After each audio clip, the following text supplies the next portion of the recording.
Howdy folks, here's another Empyrion update. This is a big one. This is Alpha 8.5. This is their 3-year anniversary update, and it is currently an experimental, and they're planning to put it on the stable branch next Monday. I believe it's the 27th of August.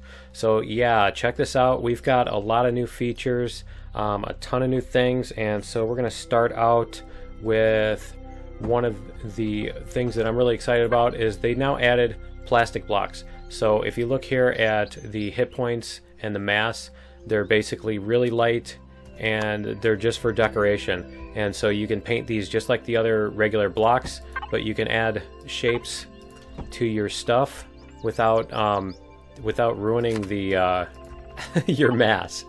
And so they've got that. Another thing they added here is the turrets are now pop-up. So we can turn on the turrets and turn them off, and when you turn them on and off, they pop up and pop down. We'll turn them back off, and when they are boxed up like this, they're an extra 20% armor. So yeah, they're a little bit easier to defend.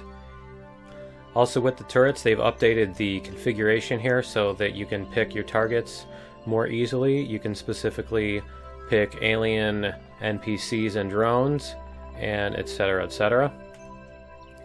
The color tool has now got a custom palette, so you can go into here and you can configure, and you can change your colors based on hue, saturation, value, or you can use RGB numbers. And check it out, once something is already painted with a specific color, you can actually update it on the fly. So you can paint how you want your pattern to be, and then you can figure out which color works best with your setup.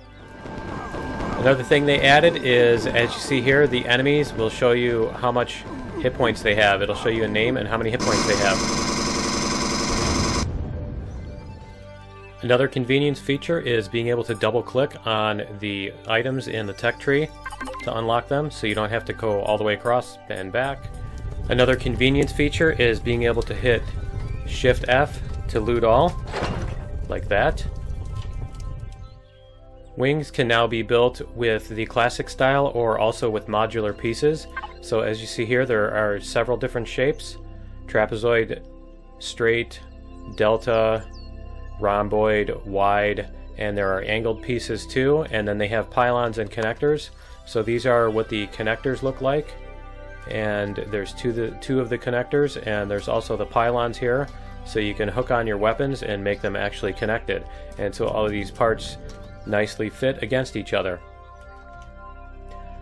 We now have underwater life, the Tallyrand here.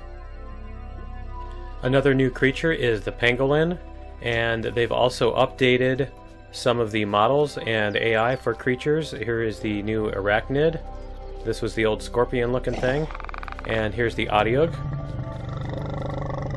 And here is the new desert worm. Status effects now show a timer that will tell you how long it will be until the next level of badness happens.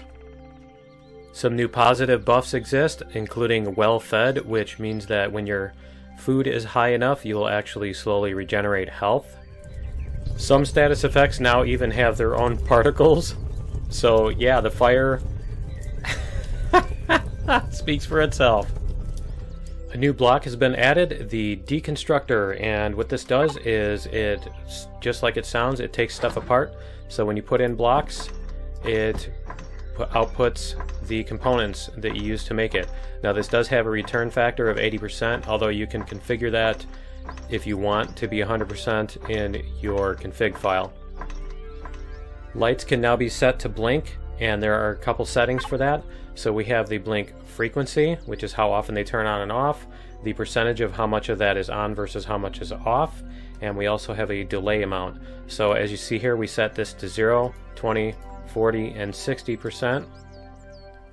And so they do that. So you can make them blink in sequence.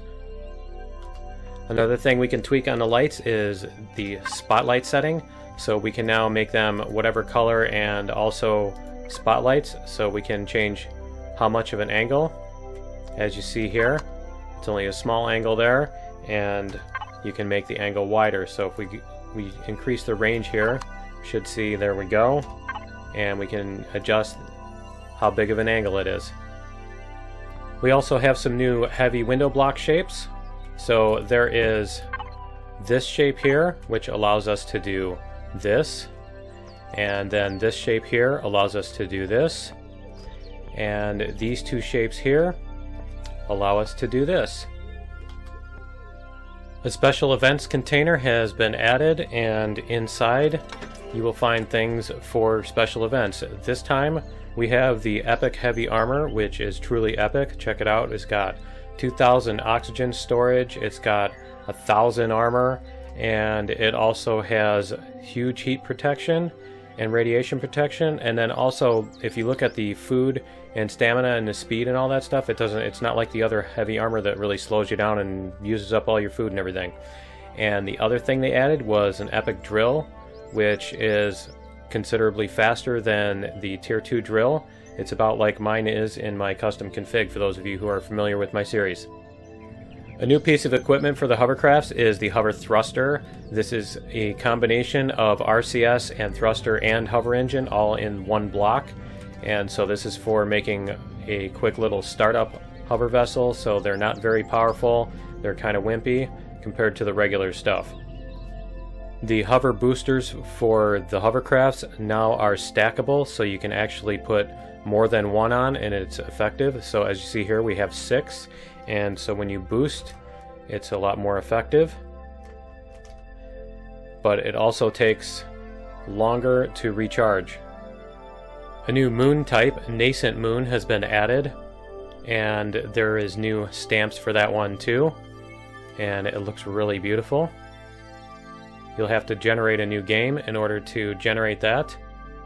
And lots of other changes are in this update, including improved texture resolution, the ability to texture more parts, an Alpha 7 style start on the arid planet, that's the desert planet, and lots of tweaks to performance and balancing and bug fixes. If you are on the stable branch, watch for it to come out Monday the 27th. Thanks for watching, and we'll see you next time. Later!